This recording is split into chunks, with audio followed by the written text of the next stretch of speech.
Halo teman-teman, selamat datang di Value Stock. Hari ini saya akan membahas analisa fundamental Srill kuartal ketiga tahun 2020. Oke, ini disclaimer-nya. Yang pertama, ini merupakan sharing analisa fundamental, bukan ajakan beli, jual, ataupun hold suatu saham, dan keputusan investasi ada di tangan teman-teman selaku investor. Yang ketiga, dari analisa fundamental ini bisa dijadikan referensi untuk analisa saham-saham yang teman-teman miliki. Oke, pertama-tama kita masuk ke bisnis model dari Srill ini. Itu bergerak di bidang usaha tekstil dan produk tekstil. Untuk sumber income-nya dari penjualan produk tekstilnya seperti benang, kain, dan pakaian. Terus untuk segmen usaha atau marketnya ada domestik sama dilakukan ekspor. Terus untuk terkait kasus hukum, saat saya melakukan analisa ini saya tidak menemukan adanya kasus hukum yang terkait dengan Srill. Terus untuk kepemilikan sahamnya dimiliki oleh Huddlestone sebesar 59%, masyarakat sebesar 40%, dan personal memiliki sebesar 1%. Oke, teman-teman, kita bisa lihat dari pendapatannya 2014 sampai dengan 2020 cukup konsisten dan selalu mengalami kenaikan dari segi pendapatannya. Dan dengan kuartal ketiga 2020 ini dibandingkan dengan kuartal sebelumnya, maka untuk Srill ini masih mendapatkan pendapatan naik sebesar 6,3%.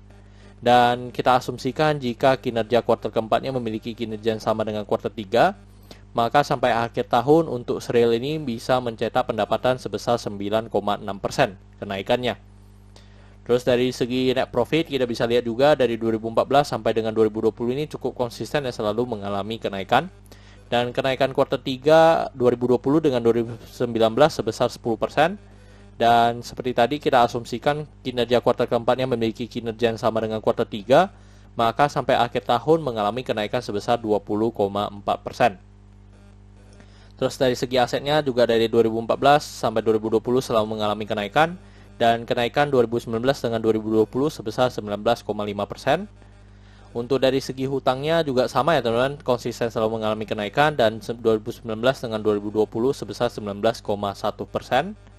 Untuk dari segi modalnya juga sama, dan 2019 dengan 2020 sebesar 20,2%. Oke teman-teman, ini adalah summary laporan keuangannya dari tahun 2014 sampai 2020. Dan di sini saya akan banyak membahas tentang rasio keuangannya. Yang pertama dari NPM atau net profit marginnya.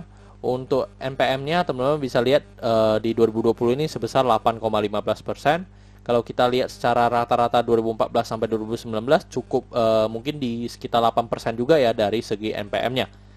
Terus dari EPS-nya kita bisa mendapatkan 72, dan kalau untuk pernya menjadi 3,44 kali.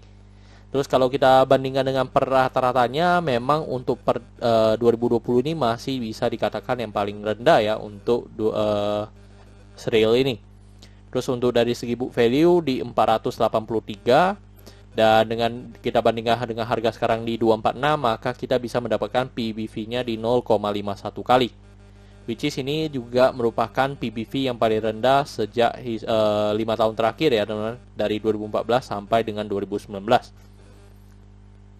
Terus dari segi DER-nya kita bisa lihat untuk segi hutangnya di 1,62 kali.